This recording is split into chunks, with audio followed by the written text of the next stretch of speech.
Ako ay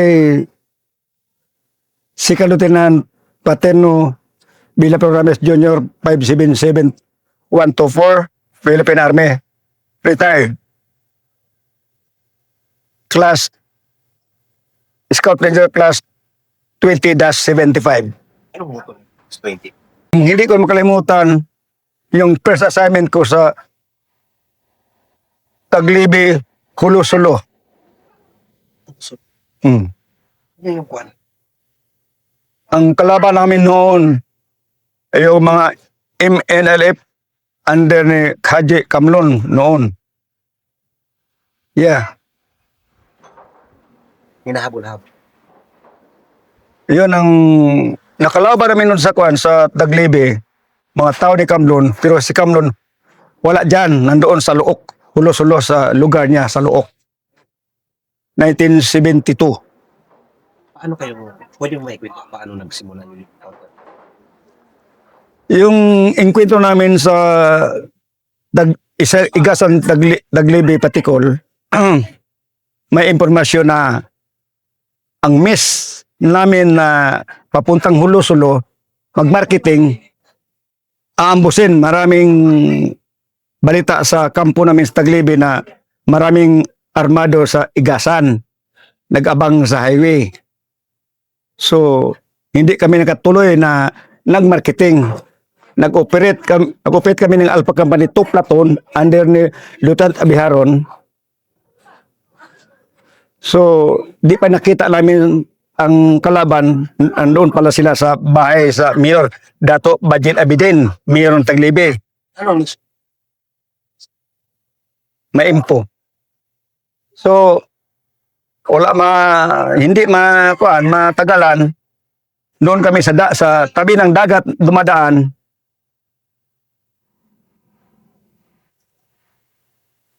Nagputukan na. sa dagat? Oh, yung ang gidigan namin dagat kanang Igasan, that is a beach resort. Then ang kami lahat ng mga 11th IB na second platoon at saka Bravo Company ng under ni Captain Corloncito, doon kami sa dagat talaga, wala kaming kabiran. Yung kalaban namin more or less 50 heavy arm in that time. So ang talo talaga kami sa posisyon. Sila sa lahat na puno nga niyog nandyan sila. Kayo? Kami sa beach. Along this year ang among wala kami talagang makabiran. Buhangin lang. So Kasi doon kayo naglakad kayo? naglakad kami galing sa batalyon. Lakad lang kami hanggang nag 5 o'clock. Doon kami umpisang bakbakan. Na umagahan kayo? Starting ng bakbakan 5 o'clock in the morning hanggang 6 o'clock lang evening. So, Ano yung sino una? eh, Sino una? sila ang unang pumutok sa amin sa tabi ng dagat. Kasi naglakad. Naglakad kami. Oo. Pero unang natamaan yung kasama namin si PFC Salaom. Natamaan ng dito sa Bukalcord. Yung wounded namin. Bulyong kaya sila. Oo. Sunod, mga after 2 to 3 hours, mayroon naming casualty naman. Napatay si Sergeant Kanagan. Napatay siya, natamaan yung granada hanggang pumutok ang granada sa katawan niya. Hindi malukit yung mga lawas niya ni Sergeant Kanagan. So, Anong sa tamas? yung granada niya. Kasi yung granada niya. Dito linagay. Pag-crawl. Either na tamaan talaga sa balit sa kalaban. Kaya bulyong fire. Hindi kami makabulyong fire kaya hindi mi nakita sila. Nandun sa puno ng lubi. So, nag-firefight hanggang nag 7 o'clock. Yung nag-reinforce namin, ultimo yung battalion commander, Major Binamin Cruz, galing sa headquarters. Sa headquarters niya. Siya yung batalyon. Kaya malapit lang, half kilometers lang ang lakalakarin. Taglibi headquarters to the vicinity of Encuentro area. So yung battalion commander ng anong IB siya? Si Benjamin Cross, Siya yung battalion. battalion commander noon. 11th Infantry Battalion. Separate Philippine Armed Brigade. Hindi pa division. Separate brigade pa. So nung paresto sila, anong nangyari? Doon lumadaan sila sa bahay ni Mayor. So binakbakan sila sa tao ng Mayor. Hanggang nagpalitan ng putok. Hanggang nag-6 yung reinforcement na galing sa headquarters. Kasama na yung one team ng Scout Ranger under ni Sergeant Padiron ng Class 14. Nag-reinforce rin. So, bullet fire, bakbakan. Doon yun sa gitna sila ang mga ranger. So, na high moral kami kay ng ranger. So, una-una, nakaswalte yung isang Scout Ranger Class 14 si Sergeant Nantolia na tamaan sa mata. Nabulag nga. Hanggang ngayon nabulag. O hindi, live. O patay na ba siya? Tagal na. From Samar. Yun.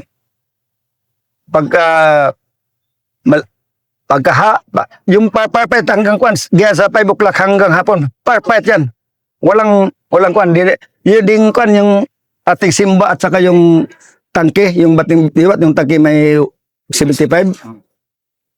Hindi makapasok. Kaya mayroon silang landmines rin. Landmines sila. Kumpleto sila. So, yung Natulya, akatama ni Natulya, nakita sa kasama niyang Class 14 ni Sergeant Mirlo, doon pala sa taas ng lubi, yung sniper. Kanlaban. Pagputukan ng malakas, sasabay yung sniper nila, bumutok, kami ang target. Kami ang target talaga. So, nakita yung sniper, binanatan ni Mirlo, natamaan sa M79. So nahulog, hindi pa mahulog sa na may hikot siya ng lubid sa hawak. May tali. May tali siya. So yun ang buhay kwan siya, di ba? Kwan pa buhay o patay siya. Yun ang tinatarget sa namin, yung pero patay na yun kay palaging matamaan talaga kay palaging man nag-smart match. Tama yun. Pero ang mga MNO siging putok, marami silang mga bala. Talo tayong mga armed forces. Malakas ang volume fire. So yung area namin sa lapis sa Lamba, yung lapis sa buhangin, mayroon isang punong lubi. Usang lubi. Maluwa ka na, isang lubi. 11 kami nag-cover. 11 kami, pasod-sunod. Yan noon problema. Isang niyog lang, 11 kami ang nag-cover. Yung sniper talaga, isabay, yung carbine lang ginagamit. Piti lang gamay. Ting! Dalawa ng patay. Ang dalawang wounded, si Natulya at si Salaom. Yung patay, dalawa rin. Si Sergeant Kanagan at si Sergeant Magno. Yun ang casualty namin. Hanggang. Hirap na kasi. Oo. Patay na. So, hindi ang yung ubang platoon namin company, hindi maiwanan yung detachment. Sabay-sabay ang detachment namin sa Tanom, Akaunayan, hindi ka maka-move, kaya hinaras ka rin. Hinaras ka. So di makatulong sa amin, di makatulong. Ang yung makatulong sa amin, yung headquarters at sa yung helicopter. Magtawag ng dagger, ang galing sa Awang agikan sa Busbos. Maganda yung yung helicopter, dalawa, nakatulong talaga sa Banat. Yung Charlie Company, di sa Liang, dili po maka-rescue. Sila, hinaras rin. Nagharas. Sabay-sabay, yung talaga yung oras na yun. Alam nila, maraming, ang patay sa kalaban, 3 lang Dalawang fighter, at saka yung isang pulis na taglibi active duty. Noon. Bata ng mayor. Dato Abiden Bajen. Yung mayor ng Taglibi. Lahat, kaman niya lahat dito ang mga MN at saka yung mga active police, tahuan niya. Yun, tama. Yung second namang enkwentro namin sa Mount Sinamaan. Mount Sinamaan. 2 platoon under ni Lieutenant Abiharon and 1 section under ni Cesar, Captain Cesar Sangan. Sa isang section, 2 team ng Scout Ranger. Pumunta kami sa Monsinamaan. Sige putukan, bully of fire, hindi kami nakakita ang kalaban. Tapos, bigla lang kami na may wounded. Si Corporal Dominador Bakwitis, yung wounded. Nagtataga na. Hindi kami nakakita ang kalaban. So, bully of fire na lang among marinig. Ganun ba? Yung paristed area. Lahat na pala mga kahoy dito. Puro wanim, lansones, durian, mga mangga. Lahat na dito punong kahoy, puro prutas. Sa hulo. Tabing dagat. Sa bukid na, yung second encounter namin. So, na-evacuate si Bakwites along the highway. Kay the operation is 3 kilometers away from the highway. Hindi. So, sa second encounter na yan. Second encounter. Doon muna tayo sa first encounter. After ng master nung nakarescue yung chopper, mura na kayo. Yeah, mura mi kay nakataban talaga ang yung kalaban na may chopper na dandan silang withdraw sa nag-withdraw sila lang mga 1/2 kilometer o 1 kilometer. Nandiyan gyapon pundok gyapon sila. Yung group nila talaga intact yung kalaban. Yung atin sa government side, ang atin withdrawal na lang, withdrawal hanggang yung yung mga nag-request ng reinforcement ng 26 IB galing sa Sietlik, hindi makakuha kay bananatan sila. Sabay-sabay man yung panahon yun. Ang balat 1972. Parang kayo yung Kami ang kawawa talaga. Hindi mo yung kalimutan kay imagine wala kaming kain 5 o'clock, 6 o'clock, almusal na yun. Ang paniod to 11 to 12 hanggang 6 o'clock pala hapon. Pero hindi ka hindi ka na magutom. Kaya yung pulbura, palagi ng mga makwan mo, lahat. Kaya noon, barman ako eh. Barman ang sa infantry po, barman ako. Sabi ni Lieutenant Abiharon na, Pat, paputukin mo yung bar mo.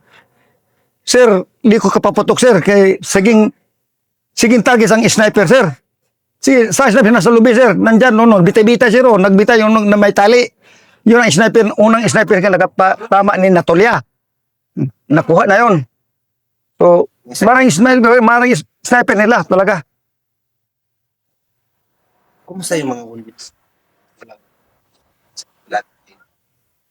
Ang sa kabila, Yung kasama. yun lang, ang may sa katong namin sa medical team, na evacuation team. Ang evacuation team punta sa tabi ng dagat, ang withdrawal namin. Hindi dito sa highway. Yung dagat, buhangin ang aming withdrawal talaga papunta na sa batalyon. Malapit lang batalyon, kwento mo nga 500 meters lang ang batalyon. Batalyon. Grabe ang kamlong na tao. Lunod patay, wala pa silang mga magandang baril. Gusto lang makakuha ng arma. Wala pang arma noon sila. Sumisigop. Paano yung word na nga madungol ko lang lambiara kaw. Lambiara. Ano yung isa? Abo ng lambiara kaw.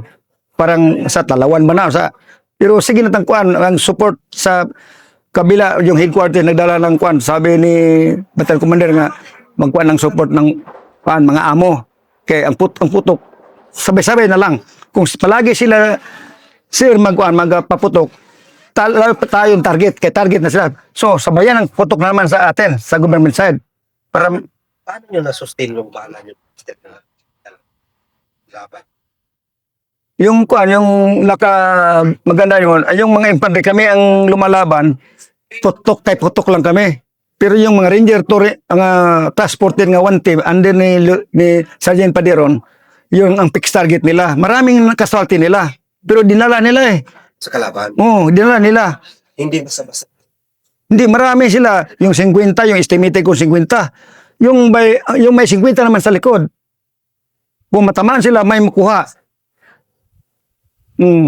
May makuha yung casualty. So wala makita pero may maraming dugo sa puno ng lubi, yung na kuha ng rifle grenade na igo yung nabilin yung kuha yung paa ng kabila ng paa una putol diyan. So meaning pero wala na diyan ang main body, dinala talaga sa kasama nila. So, okay, pag maubos to, yan naman. Naon naman. Yun nakaabot ng 6 o'clock in the evening. Bukas naman, aga, mayroon naman, iba namang kalaban. Yun, mahirap talaga ang panahon na di ka makalimot kay doon yung kuha namin, yung evacuation team at saka yung escort ng evacuation para ang pataya sa dalhin sa Asturias pa, ulo dalhin sa morgue. Pero never ka na-wounded. Dalawa lang wounded. Ikaw, hindi ka nakasama. Dili ko na-wounded ko sa Rinarintin ako na-wounded. Nung time, Wala ko kay diyan ako sa ang barman support file lang. Hindi ko ikuha ni sabi ni Lieutenant Abiharon na hindi ka mag-maneuver, support file ka lang. Putok. Maraming bala man sa akin nang pumatbak yung bar, 14 ka magasin. 30 caliber machine gun. Maganda lang yung bar ko, hindi nalikoy. Kay murag sumasama sa panahon ba, hindi nag-stoppage. malaking tulong. Malaking tulong yung bar. Dalawa kaming barman, si Umanya, pero namatay rin si Umanya. Hindi sa enkwentro. Taga Sambuan. Time. Grabe. Hindi nyo na na-clear yung time na yes. Hindi na clear. Na clear na yung dumating yung Marines. Ang Marines na anak ko na wala na sila. Doon na sila sa Mount Sinamaan. So, nagupit kami Mount Sinamaan kami. Yun na sikan enkwentro naman. Okay. Continue mo. Doon na naman. Kinabukasan yun. Oo, kinabukasan. Kinabukasan. Doon naman, sikan enkwentro naman sa Mount Sinamaan. Yun, Lakad kayo ulit. lakad. Malapit lang ang kuan ang pinunta namin. Almost 3 kilometers lang, nandyan ang kalaban. Yun yung instruction sa inyo na tinyo. Continuous, clearing. Patay. Inuwi na yun. Wait na. Time na. Yung enkwentro naman. Pero dili, batal, mga makita nimo mga 20 lang sila, 20. Pero bullify lang, maganda ang nila. Talaga dili maubos lang bala nila. Palaging bakbak lang to ikaw maratol mo ka. Hindi ka nakakita sa kalaban. Saan? Yung putok lang yung makuhaan. Marinig mo. Pero pag kaigo sa kasama ni si Baquites, yun na. Para na kami po na ratol. Na lumural kami kay sir, natama ng paa niya. Yung problema, evacuation na naman. Yung team namin, tuplaton lang kami. Ma-evacuation yung isang team papunta sa highway. Nawadaan kami ng one team. Wala pang orders Battalion Commander Cruz nga mag-withdraw. Yung dalawang team na one section under ni Colonel Sangan, ni Captain Sangan, sige maneuver, hindi sila nakakita ng kalaban talaga. Maganda yung paksula. Nakita namin yung paksula yung sa puno ng niyog, puno ng kahoy, nandyan sila. May bato. Artificial ng bato. Doon di talaga makuha sila. Yung malaking bato. May bukid-bukid naman. Bundok naman yun. So, nasa Mount Sinamaan. Yun. After na, nag-withdraw may, nag-enkwento may 1 o'clock, 103. Sabi ni Colonel, withdraw. Bukas na naman. So, iba namang team. Kang Lieutenant Malamog. Hindi sila nagkikwento kaya yung kalaban, papunta naman sa taas. Pataas naman sila. Hindi man dito, nasa 3 kilometers. Yung last nga ikwento, dyan na ang kwento mo sa Sulo. So, ang ibang unit may nagkikwento man, hindi na kami. Charlie. ibang na yan. Ang Charlie Company under ni Captain Nazareno Jocelyn. Karugtong pa rin yan. Kalugtong, oo. Pero sa amin, relax na kami. Relax na kami. Iba naman. Sa batalyon na kayo. Oo, sa batalyon na kami relax. Pero yun na talaga si Salao, si Natulya, nandoon na sa Asturias Hospital District. Ang uban na Hamurgi pa, si Magno, si Kanagan sa Hamurgi. O sinong gusto mo uli? Voluntary bisa mo uli. Mo-escort sa patay. Dungan mi talaga. Araw-araw sa hulo, inkwento talaga. Magpadala pa ng sa Tiptipon, kilometer 14, magpadala sila ng letter to Batalyon Commander, punta kayo sa kilometer 14. Kung hindi kayo magpunta sa kilometer 14, kami magpunta dyan sa batalyon. So, Kalaban? oo. Ihatag nyo sa ng Miss Tiptipon nga truck. Itambong lang sa detachment. Babasa sa commander niyo, sa batalyon commander. So, mag-operate na lang si Colonel Cruz. Wala, sa kilometer 14 ang ilang gisabi. Kilometer 11, bagsak ko namin. Ingunto na. Di mi nakapunta sa kilometer 14. Nandyan na, nag-abang na sila sa 11 and 12. Dito. Nandyan na sila. Kaya 14 may ang sabi nila. So, punta ang kalaban na papadala ng letter? Oo. Yun, marami yung kung ikaw lagi, ayun, dalawa ang nakuha sa amin na Ward 23. Yung panahon na yon. Ano yung word? Yung hindi pa kay buang ba? Liw. Nabaliw. Narato ka na, ano ni, yung, totoo man na hero, to, madi, ni, kurug-kurug takon mo. Sa Ilonggo. Sa malaria. Malaria ba nga, di man sa kapabuton na, kay, sige man na, ang bully of fire, labaw pa man sa atong kidian na to nga mag-firing ta, kanang mag-firer tag, mga, mag-practice, firer, start in the session. So, ganun yung nangyari sa tropa noon sa sobrang daming gera. Oo, grabe. Nawarsak ng dalawa, si Patrocinio. Pero ikaw nun, Master, okay ka lang. Okay lang ko kay in that time single pa ako, wala akong isip na ako ulit tao kung panahon na the age of 20. Binata. Ang binata ko wala. Magagira ng Gira wala. Yan lang isip ko. Uli ko sa Cebu. Istambay ko sa amin. Mag-awal ko. Wala akong ngayon, 130 city lang sa ang BSP natin. 1 to 15.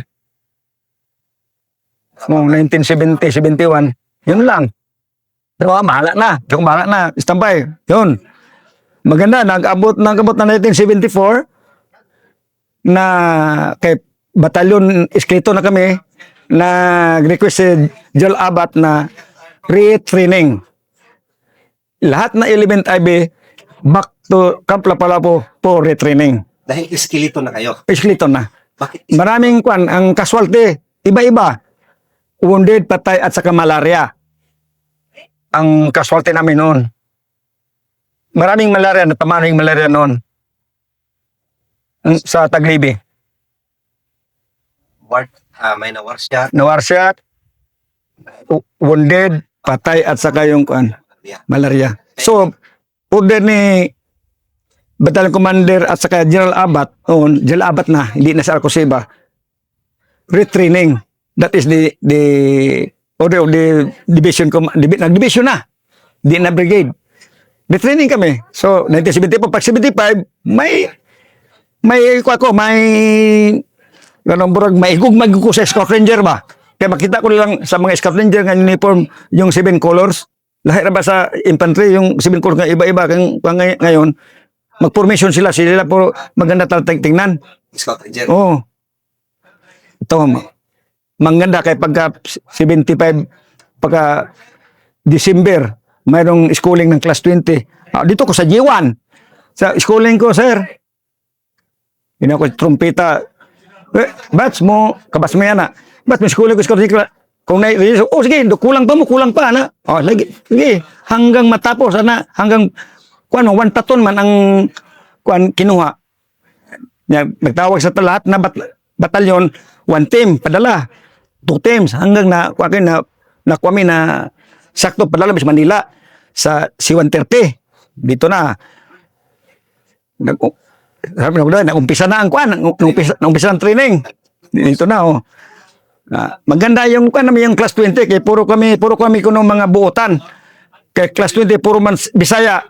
Wala kami tingog-tingog. Observer yung AI, sila si Javier, sila si Captain Loraes sa Lim. Itong taga Cebu, 3rd Division, kanang mga maganda.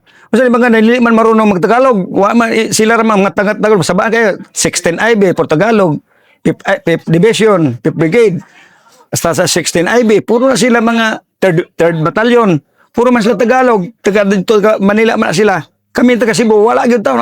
Standby lang. Hanto nag-training, 2 weeks, 3 weeks, daghan nang nawala sa mga. Wala sa daghang na RTO tungod sa na sakit ng 6 days, admitted 6 days. So RTO ka na. Yan. 3 days lang. 3 days lang oh. So wala. Ang kayo kami si Labrador, kami ang classmate na ni. Boy, Labrador ka na. Class 20 rin. Dito. Hanggang nagkuan na test mission. Pag test mission namin sa class 20, yung dinaanan naming combat maneuver, yun ang message ng headquarters na may kalaban talaga sa Infanta Quezon. So, bunot-bunot man yung body, isang team, maging one section. So, team ni Sergeant Pastatas, yung team ni kong staff sergeant, at si Lituan Cruz, yung father, Cruz, nakabunot na kami ang body, yung taga 16 IB. So, kami na ang body papunta sa Infanta Quezon. Oh, sa akin naman ng PNR. Digkawayan, agi mas digkawayan. May kawayan, agi dito na Bulacan, dito na sa Susun Dalaga. Baba kami sa Infanta Quezon. Sa landing. Doon kami sa Ransion ni Chungbian.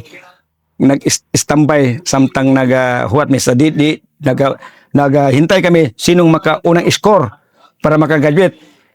Yung Father Cross ng kabady namin, yung section leader namin, yung naka-enkwentro. Pero enkwentro namin sa malapit lang, 100 meters distance. Kay ang contact namin between the one team, dili kayo magdistansya para dali lang maka-maneuver kung in case. So si Father Cross ang nagkwento, yung commander ng NPA, si Commander Angel, one body count, si Angel, yung commander. Yung kakuha mong carbine isa, yung M2 niya carbine at sa 45. Yung dalawang captured, yung mga 38 police positive. Yung commander sabi niya, positive man sa ISAP na yung commander matagal na yung hinanap nila. Yung positive ko si Commander Angel. Kuha pala siya, trabahante ni Chungbian sa Texas sa mga baka. Yun mag-support na ulit, patay naman siya. One body count. Yun ang na-declare ng class 20 graduate ang sa Ilocos, sa Bicol, sa Romblon, sa Irosin, 0 man sila. Sa Isabela, 0. Kami ang nakapag-graduate sa class 20. Suspicion nyo, Master? Iya, area. Sino tong positive sa high quarters na red blood? Positive talaga. Doon naman tayo tawad to sa loob. Mo report ka to na ito, mo na ang marami. So, binigay ang Infanta Quezon. Pero nadaan namin yan maging last month. Nadaan namin sa combat maneuver. Pero wala kami na kita, doon na. Sa landing, bago silang. Dito na kami naka-enkwento. Amo man dinaanan niya sa pag-combat maneuver, dito patataka-score. Babos na ingon ni Javier na, sige, okay na. Okay itong M2 carbine, yung mga granada, at saka yung 38, at sa shotgun yung kanang Winchester. Galit na ito. So, standby sa advance CP. Hanggang matapos ang sa kapila, wa man nakaingid sa kabila. So, 1 month man ang kwan, sir, ang test mission. Ipupos mo ang 30 days. Tapos, dandahan namin sa kwan, papunta sa kabila sa Bingkawayan, baba, sabi yata, dala namin sakay na sa 6x, dito na Kapinpin Barracks.